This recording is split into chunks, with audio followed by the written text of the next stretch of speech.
Bonjour, aujourd'hui nous allons étudier l'analyse combinatoire. Le premier groupement qui nous intéresse s'appelle arrangement avec répétition. Nous allons commencer par un exemple. Imaginons que nous avons un cadenas à 3 chiffres pour lequel chaque chiffre peut aller de 1 à 9. On aimerait établir le nombre de possibilités de code. Pour le premier chiffre, nous avons le choix entre 1, 2, 3 et ainsi de suite, 4, 5, 6, 7 jusque 9. Nous avons donc 9 possibilités.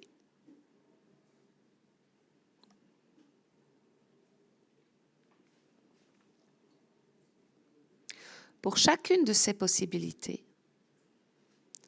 nous avons, pour le deuxième chiffre, la possibilité de choisir entre 1, 2, 3 jusqu'à 9.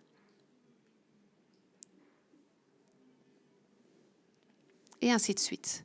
Pour chaque possibilité, nous avons donc 9 possibilités.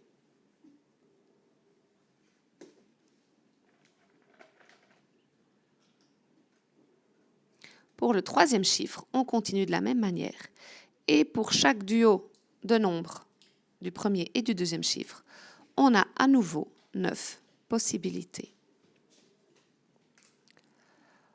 Au final, l'ensemble des possibilités que nous pouvons avoir sera donc 9 pour le premier chiffre. Pour chacune d'entre elles, elle se redéploie encore en 9 possibilités. Nous avons donc 9 fois 9 possibilités pour obtenir les deux premiers chiffres et encore multiplié par 9 pour obtenir les possibilités de code à 3 chiffres. Nous avons donc 9 exposant 3 codes possibles.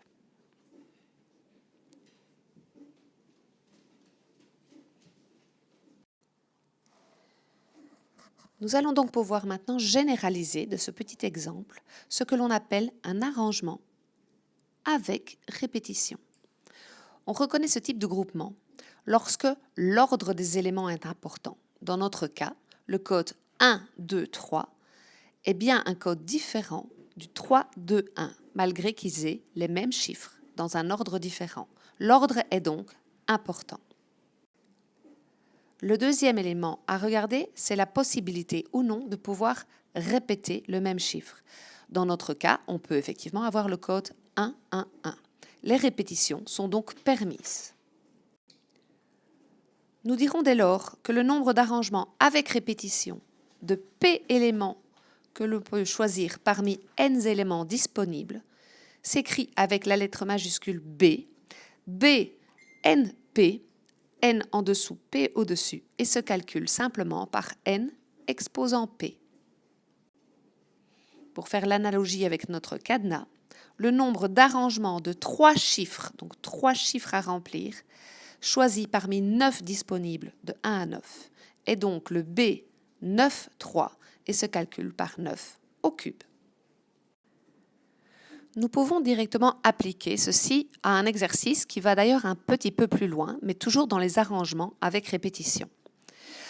Certaines plaques d'immatriculation sont formées de 3 lettres suivies de 3 chiffres. La question que l'on se pose est de savoir combien y a-t-il de plaques possibles. Pour ce genre d'exercice, je recommande souvent de faire un petit schéma de la situation. Notre plaque peut donc être formée de 3 lettres d'abord. Nous avons donc 3 cases à remplir, suivies de 3 chiffres. Donc les lettres d'abord, je vais mettre L pour bien symboliser que ce sont 3 lettres, et ensuite 3 chiffres.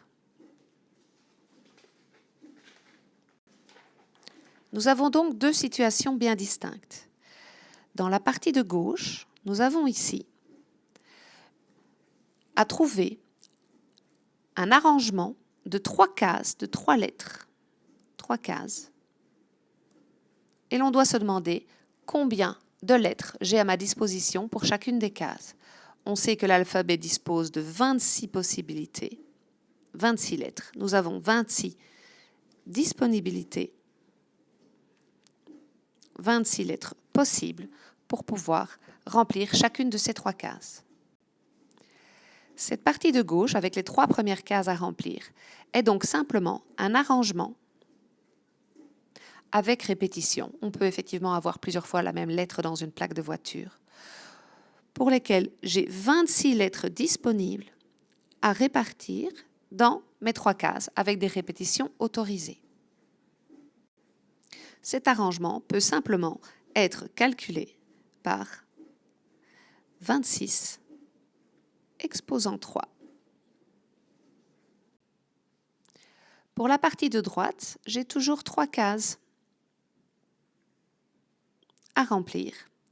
Cette fois-ci, ce sont des chiffres que je peux mettre dans chacune d'entre elles. Mes chiffres peuvent aller de 0 à 9. J'ai donc bien cette fois-ci 10 possibilités de chiffres avec le 0. J'ai donc 10 chiffres disponibles. Le nombre d'arrangements possibles pour cette série de 3 cases est donc B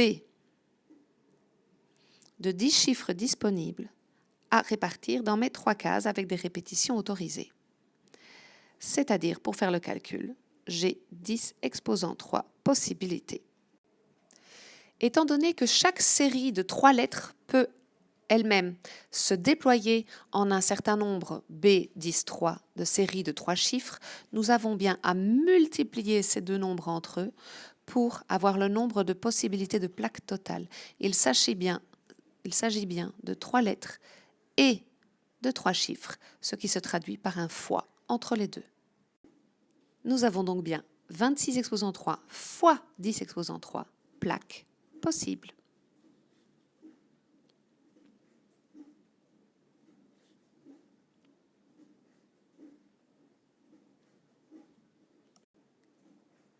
Nous allons maintenant déterminer ce que l'on appelle arrangement sans répétition. Prenons l'exemple du tiercé, où 12 chevaux sont sur la ligne de départ. L'objectif est de déterminer le tiercé gagnant, c'est-à-dire les 3 premiers chevaux qui vont arriver.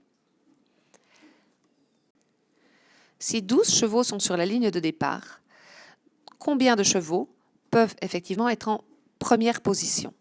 Bien entendu, chacun des 12. Nous avons 12 possibilités. Une fois que j'ai décidé quel cheval était en première position, combien me reste-t-il de possibilités pour le deuxième cheval? Je n'en ai plus 12 puisque le premier cheval est déjà mis en place. Je n'en ai donc plus que 11 chevaux possibles pour la deuxième place. Dans la même logique, une fois les 2 premières places attribuées, je n'ai plus que 10 chevaux disponibles pour la troisième place. Pour déterminer le nombre de tiercés possibles que je peux composer, j'en aurai donc 12 chevaux à attribuer à la première place, multipliés, puisque c'est un « et ». Chacun de ces 12 chevaux m'offre 11 possibilités pour la deuxième place. Chacune de ces combinaisons de duos m'offre encore 10 possibilités pour la troisième place. Voilà le nombre total de tiercés possibles avec 12 chevaux au départ. Les arrangements sans répétition se symbolisent avec la lettre A. Cette fois-ci, nous aurons donc l'arrangement sans répétition de 3 chevaux parmi 12 qui sont disponibles, que l'on pourra écrire A de 3 cases avec 12 disponibles, qui sont simplement 12 fois 11 fois 10 tiercés possibles.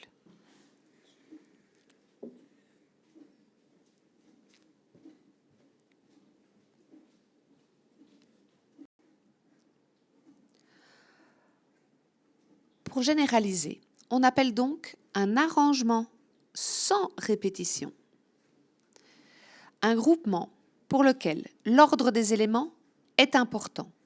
À nouveau ici, être à la première place n'est pas la même chose qu'être à la deuxième place. Nous aurons un tiercé différent si on a le cheval numéro 5 en première place ou en deuxième place. Mais dans ce cas-ci, les répétitions sont interdites. À l'inverse du code de cadenas, si le 5 est premier à la course, il ne peut donc pas être deuxième. Chaque cheval ne peut apparaître qu'une fois. Il n'y a pas de répétition possible.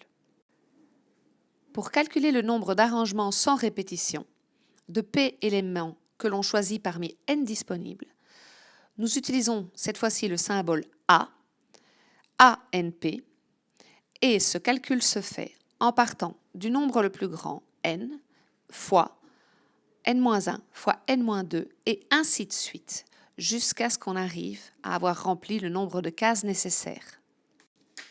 On peut montrer que le dernier élément, pour pouvoir avoir rempli ce nombre de cases, peut être calculé simplement par n moins p plus 1. Dans ce cas-ci, nous avions un arrangement des 3 premiers chevaux parmi 12 disponibles, à 3, 12, qui est égal à 12 fois 11, et ainsi de suite, jusqu'à ce que l'on ait 12 moins 3 plus 1, c'est-à-dire 10. Prenons un exemple. Un professeur de gymnastique veut former une équipe de football de 11 joueurs, mais il a 14 participants possibles. Il veut pouvoir associer une place à chaque joueur. Autrement dit, si un participant est assigné en place numéro 1, gardien de but, ou en place de défenseur, ce seront 2 équipes différentes.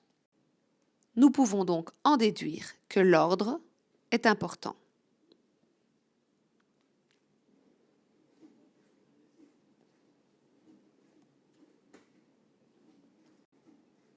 La deuxième question que nous devons nous poser est à savoir si on peut avoir des répétitions.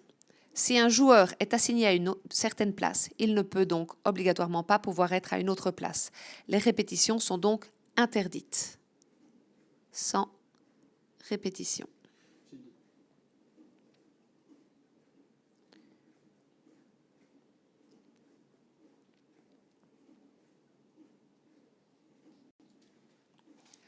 Le nombre d'équipes possibles est donc bien un arrangement sans répétition, symbolisé avec la lettre A, de 11 joueurs à sélectionner parmi 14 disponibles.